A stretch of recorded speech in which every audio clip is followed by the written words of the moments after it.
Attention mga SSS pensioners, SSS Annual Confirmation of Pensioners or SSS ACOP para po sa mga pensionadong ito hanggang June 30 na lang po. Paano nga ba ito i-comply at sino-sino ang required dito? Pag-uusapan natin dito sa video.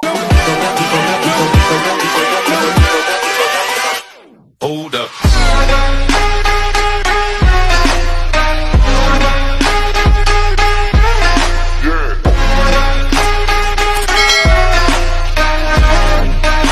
Hello mga ka-vlogs! Welcome dito sa aking YouTube channel. Magandang araw po sa lahat ng mga manonood. Saan po kayong dako sa mundo? Kumusta mga ka-vlogs? Eto mga pensionado ng SSS, Annual Confirmation of Pensioners or ACOP. Required po makomply hanggang June 30 na lang po para sa mga pensionadong ito. Sino-sino nga ba ang kasama at ano ang mangyayari kapag hindi kinumply ang ACOP? Mamaya-maya pag-uusapan natin. Pero kung bago ka pa lang dito sa aking YouTube channel o di kaya hindi ka pa nakasubscribe, i-click nyo muna ang ating subscribe button na nasa baba o yung kalimutan na pindutin ang notification bell. Ilagay niyo po sa all para naman updated ka sa lahat ng mga videos na aking i-upload. So eto na nga po mga pensionado ng SSS, ang Annual Confirmation of Pensioners or ACOP program, required po na i-comply hanggang June 30 na lang po yan. Dapat hindi na po maaabutan ng July 1 para po pensyon nyo tuloy-tuloy at hindi mapuputol.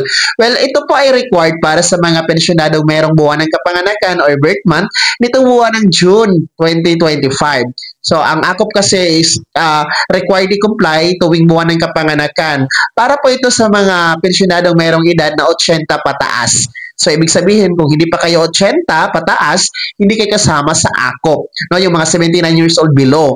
Dito ka man sa Pilipinas o nasa abroad, whether you are a retirement pensioners, total disability, or survivor pensioners, required kayo mag-comply ng ACOP, mga pensionado. So, tumungo na po sa pinakamalapit na SSS branch. Pwede kayong mag-walk-in.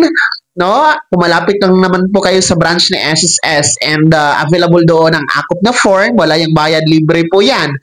And sa mga nasa abroad na mga pensionado, you can comply your ACOP through video conference. Online lamang po. Huwag na kayong umuwi ng Pinas. Pwede naman po ang video conference or online. So mag-email kayo kay SSS to request your video conference compliance.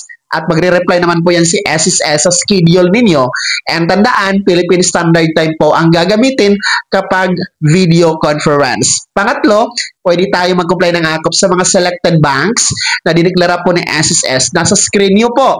Kung kliyente kayo ng mga bangkong yan, you can comply your ACOP dyan, mga pensionado. So please comply your ACOP dahil ayon po ito sa SSS Circular 2023-014 na merong subject na revised guidelines for annual confirmation of pensioners or ACOP program, mga ka-vlogs.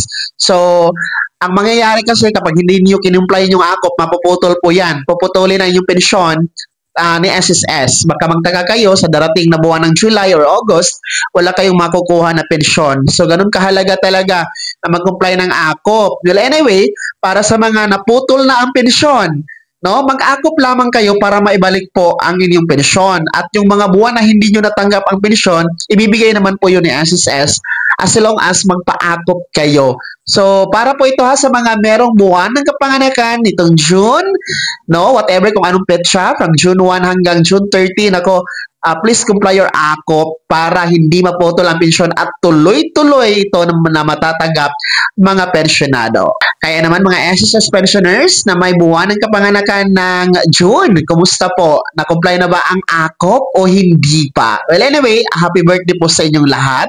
Pakikomento po sa comment section na nasa baba ang inyong reaction sa video na ito. Bago ako magtapos sa video na ito, kung gusto niyo pong sumuporta sa aking YouTube channel, maaari niyo pong i-click ang ating super thanks button na nasa baba. Sa mga gusto maging miyembro, pwede po, i-click niyo lamang ating join button. Maraming perks dyan mga ka-vlogs.